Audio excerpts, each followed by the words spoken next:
Hello students, तो अब हम नया चैप्टर स्टार्ट करने जा रहे हैं, करंट इलेक्ट्रिसिटी। ये कंबाइन में आपके टोटल 16 to 17 मार्क्स कैरी करते हैं, तो इस चैप्टर से भी कुछ चीज़ें इंपॉर्टेंट हैं। तो लास्ट ईयर इलेक्ट्रिक करंट से भी क्वेश्चन आया था, तो सीखेंगे, क्योंकि जनरली करंट सबने सुना है, ऐसा लगता है बहुत आसान है, बट कभी कभी क्या होता है, आसान चीज़ें भी थोड़ी सी डिफिकल्ट हो जाती हैं। अभी तक हमने पिछले 2 चैप्टर्स में पढ़ा कि जब चार्ज रेस्ट पे था, इसलिए इसको इलेक्ट्रोस्टैटिक बोलते हैं। अब चार्ज क्या करेगा, फ्लो करेगा, उसके वजह से करंट बन कंस्टिट्यूट हो गई, इसलिए इस चैप्टर का नाम ही करंट इलेक्ट्रिसिटी है। क्यों? क्योंकि अब चार्ज मूव करेगा। अभी तक जो हमने पढ़ा, फील्ड पढ़ा, पोटेंशियल पढ़ा, वो चार्ज एक रेस्ट पे था। तो पहले जान लेते हैं इलेक्ट्रिक करंट होती क्या है। होता क्या है कि जब चार्ज फ्लो होता है, देखिए इसमें हम पूरा कवर करेंगे। तो जनरली हमारा जो इलेक्ट्रिक करंट जो फॉर्मूला होता है वो I = Q/T होता है। ये सबने पढ़ा हुआ है। अगर इसको डेफिनेशन लिखना हो, हम जनरली एग्जामिनर भी आपसे क्वेश्चन पूछता है तो बोल देते हैं इलेक्ट्रिक करंट Q/T, बस इतना ही बोल के निकल जाते हैं, लेकिन यहीं पे गलती करते हैं, क्योंकि डेफिनेशन हमें देना होता है। तो अगर हम डेफिनेशन दें तो जैसे कि देख सकते हैं, rate of flow of charge या amount of flow of charge per unit second, क्योंकि हम करंट की बात करते हैं और ये है Q/T। तो अगर हम अमाउंट ऑफ चार्ज ले लें इन अ सेकेंड, तो वही अमाउंट ऑफ चार्ज हो जाएगा इलेक्ट्रिक करंट के बराबर। अब हम लोगों की आदत होती है पर unit area, per unit section. तो देखिए कहीं भी फॉर्मूले में एरिया नहीं डिपेंड करता है, तो इसलिए एरिया पे तो नहीं लेके आना है। तो आप नॉर्मली इसको अगर डिफाइन करना चाहें तो इसलिए लिख सकते हैं electric current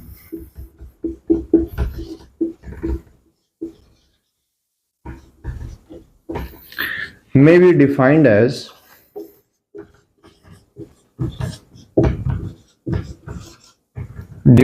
as the amount of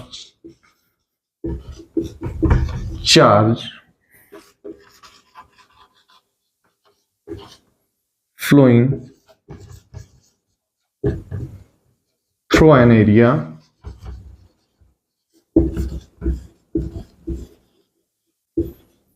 per unit time।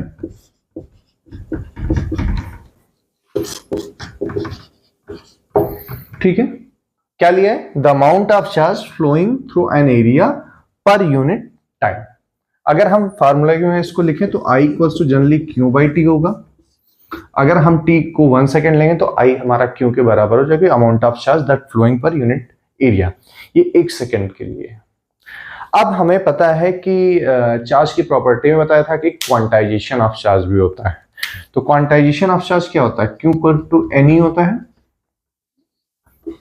ठीक है, अगर ये वैल्यू यहां पुट किया जाए तो क्या हो जाएगा? I = हो जाएगा Ne/T। तो यहां से नंबर ऑफ चार्ज पार्टिकल भी हम कैलकुलेट कर सकते हैं। करंट अगर हमें गिवन हो और हमसे पूछा जाए कितने number of charge particles cross कर रहे हैं किसी एक गिवन एरिया को इन अ गिवन टाइम इंटरवल, और E हमारा चार्ज हो जाता है। ठीक है, तो इसको मैं मिटा दे रहा हूं।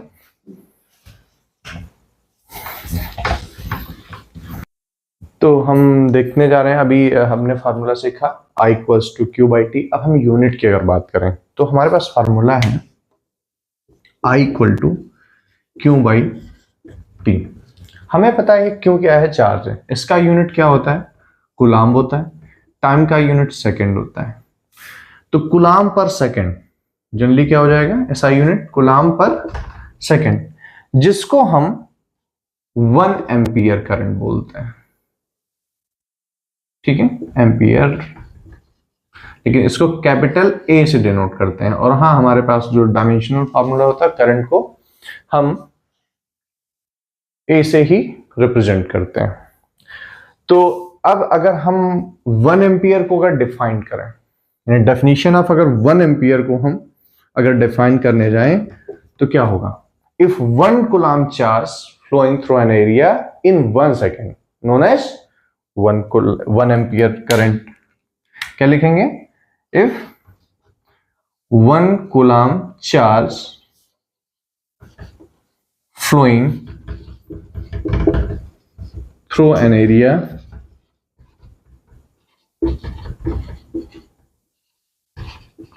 in 1 second then the constituent current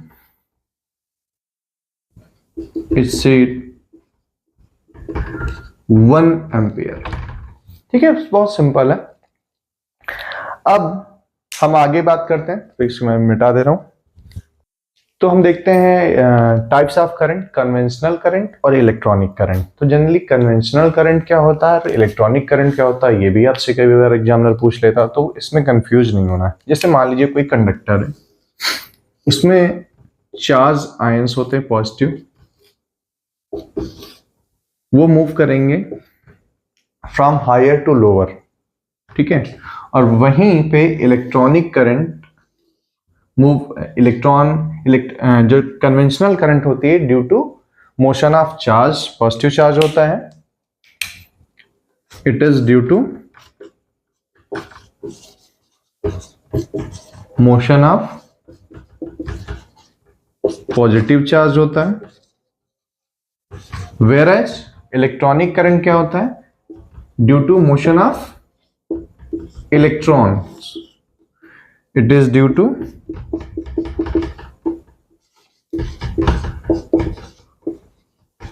motion of electrons. Direction क्या होती है, अगर हम पॉइंट वाइज बात करें तो डायरेक्शन होती है फ्रॉम हायर टू लोअर,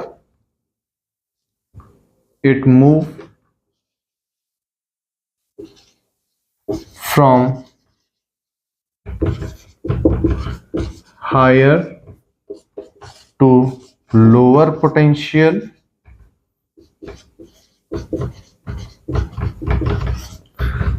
ये इट मूव फ्रॉम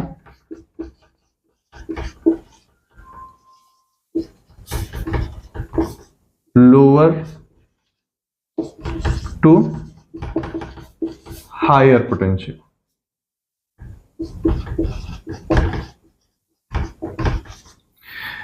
अब जनरली जो करंट होती है, जो कन्वेंशनल करंट, वो डायरेक्शन ऑफ पॉजिटिव चार्ज में ही होती है।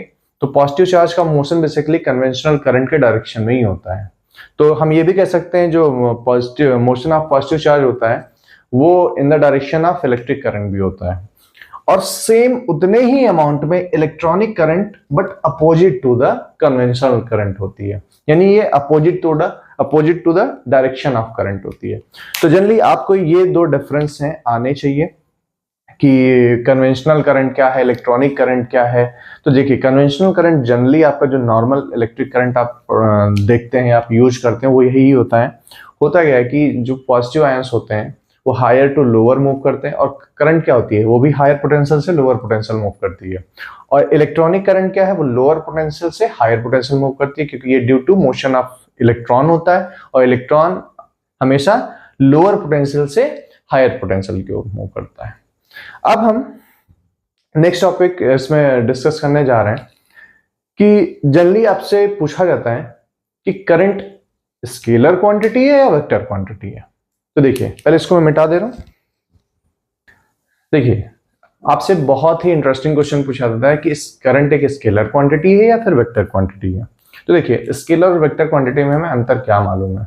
स्केलर क्वांटिटीज वो होती हैं जिनको एक्सप्रेस करने के लिए हमें सिर्फ मैग्नीट्यूड चाहिए होता है, डायरेक्शन नहीं चाहिए होता है।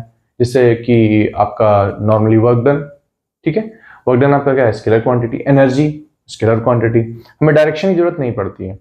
बट अगर हम फोर्स की बात करें, तो अगर हम इस पेन को, कैप को खींचना है, तो हमें पता है कि फोर्स को इस अपोजिट डायरेक्शन लगाना पड़ेगा। जिससे हमने इसको होल्ड किया, इधर लगाने से नहीं खुलेगा, यानी इधर डायरेक्शन देना पड़ेगा। तो फोर्स एक वेक्टर क्वांटिटी हो गया।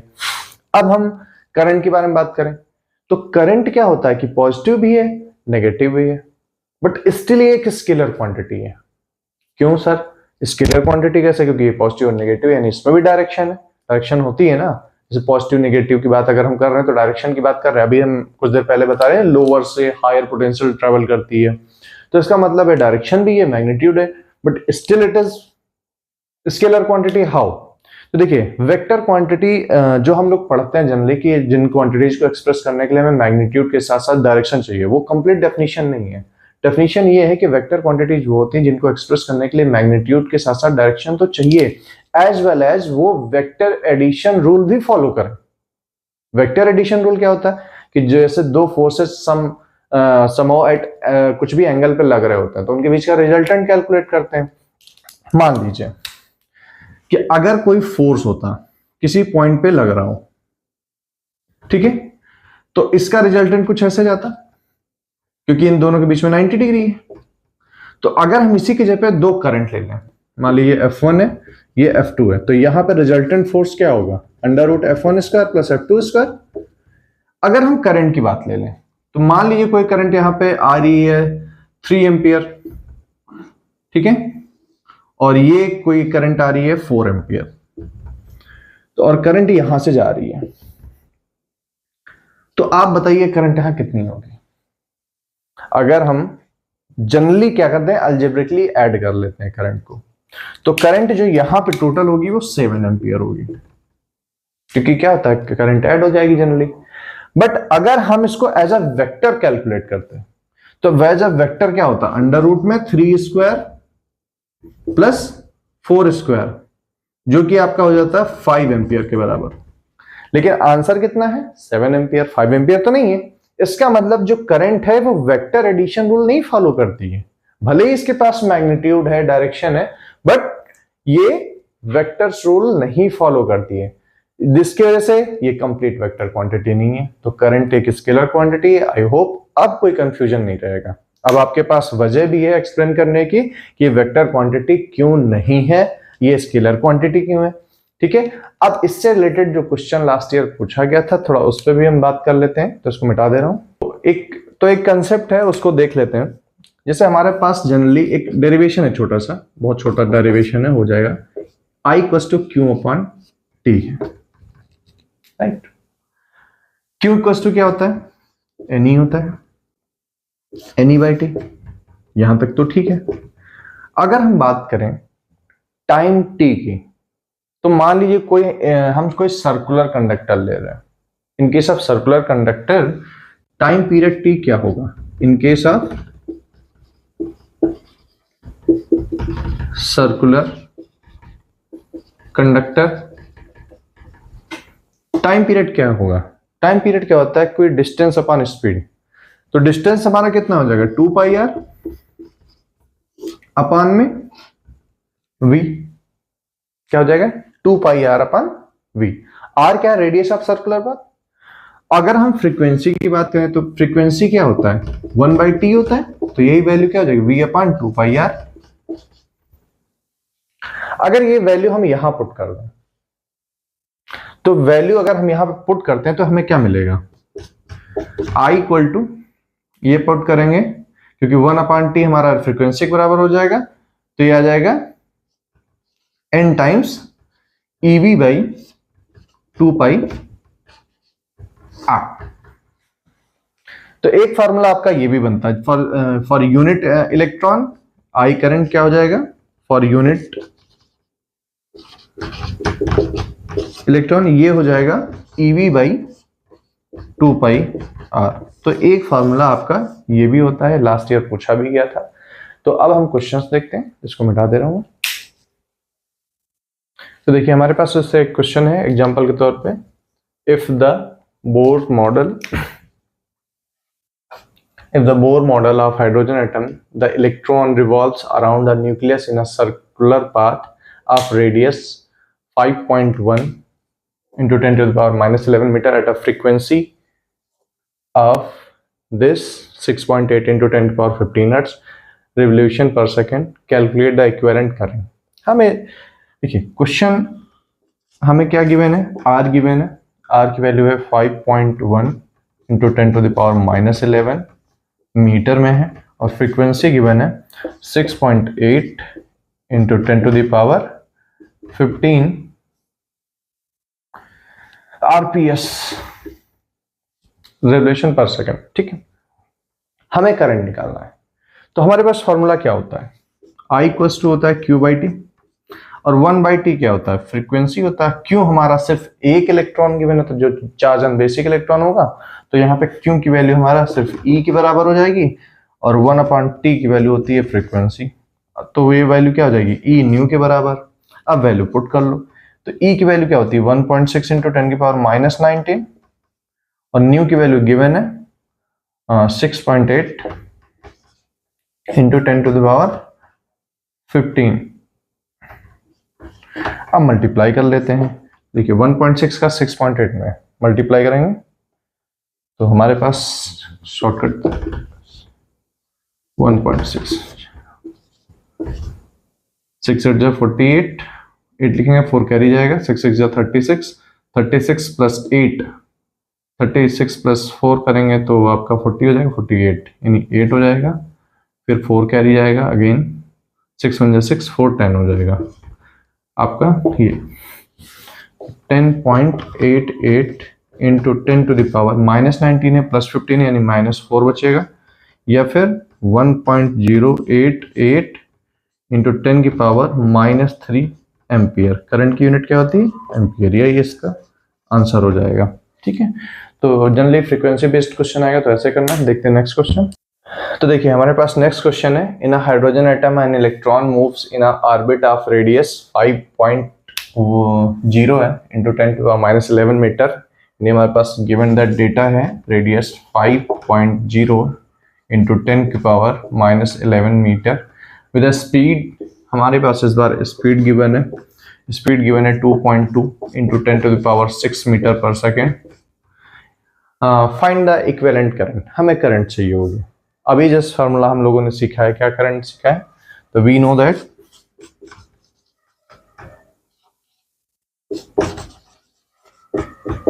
I equals to EV by 2πr। ये वैल्यू अभी सीखे, अब वैल्यू पुट कर लेते हैं। तो E की वैल्यू हमारे पास 1.6 इंटू 10⁻19 होता है और V हमें गिवन है 2.2 इंटू 10⁻6। अब 2πr, 2π की वैल्यू होती है 6.28। देखिए 3.14 होता है, मैंने 2 से मल्टीप्लाई किया 6.28 आ गया।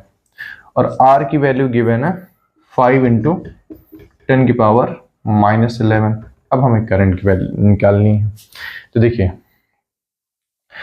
दोनों से पॉइंट हमारे बैलेंस हो जाएंगे, ठीक, तो यहां से पॉइंट बैलेंस हो गए। अब हम क्या कर सकते हैं कि डिवाइड कर लेते हैं, तो ये कितना हो जाएगा 5 4 जा 20, अगेन 4 2 बचेगा, पॉइंट लगेगा 20, 5 4 जा 20। ठीक है, अब इसको अगर हम कट करें 16 तो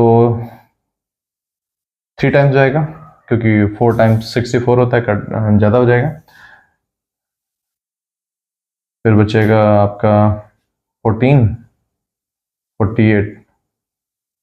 तो डिवाइड कर रहा हूँ मैं 16 से, तो 3 टाइम्स क्या 48 आया, बचेगा ये 4 1 14 बचेगा, ये 48 हो जाएगा। तो ये करीब करीब जाएगा 9 टाइम्स तो जाएगा नहीं, 8 टाइम्स ही जाएगा। तो 6 8 जा 48, 8 1 जा 8 4 12, या 9 टाइम्स चला जाएगा, हाँ 9 टाइम्स चला जाएगा।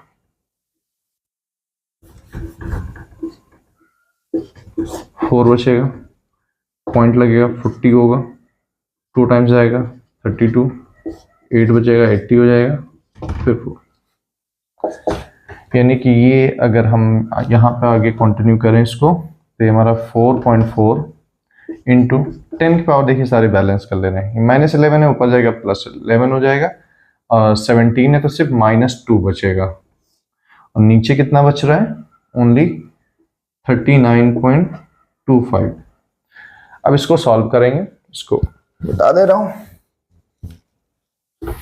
तो हम इसको ऐसे लिख सकते हैं राउंड ऑफ में करीब करीब, तो 4.4 डिवाइडेड बाई 39.3 लिख सकते हैं। अब देखिए ये अराउंड 4.4 है, और अगर हम इसको चाहें तो पॉइंट को बैलेंस भी कर सकते हैं, तो 44/3, ये 10⁻² ऑलरेडी ऊपर है, तो इसको देखो डिवाइड करेंगे तो करीब 0.112 टाइम्स आना चाहिए, ये अप्रॉक्सीमेटली आएगा। 0.112 इंटू 10⁻⁻2 है, या फिर यही इसी को 1.12 इंटू 10⁻⁻3 एम्पियर लिख सकते हैं। यही आपका आंसर हो जाएगा। ठीक है, आप लोग कैलकुलेट कीजिएगा। ठीक है, ये आपका आई की वैल्यू आ गई। चलो वही फार्मूला आपको मेन चीज याद रखना है, EV/2πr। देखते हैं नेक्स्ट क्वेश्चन। देखिए ये भी एक अपने टाइप में एक स्पेशल टाइप क्वेश्चन है, ग्राफ वाला, तो देखते हैं इसको भी। Figure shows a plot of current I through the cross section of wire over a time interval 10 seconds. Find the amount of charge that flows through the wire during this time. देखिए हमारे पास current का formula क्या होता है, I = Q/T। तीन term के बीच में relation है, दो देगा एक पूछ लेगा। तो देखिए इसको करना क्या है, हमारे पास IT ग्राफ है और क्यों पता करना है। तो बेसिकली करंट I होता क्या है, इन सॉर्ट ऑफ Q/T होता है। तो जनरली क्यों क्या हो जाएगा, I × T, यानी ये डिफरेंशियल पार्ट है, वो इंटीग्रल पार्ट है। तो इस केस में जब भी आपको होगा तो area under IT graph gives amount of charge flowing through conductor.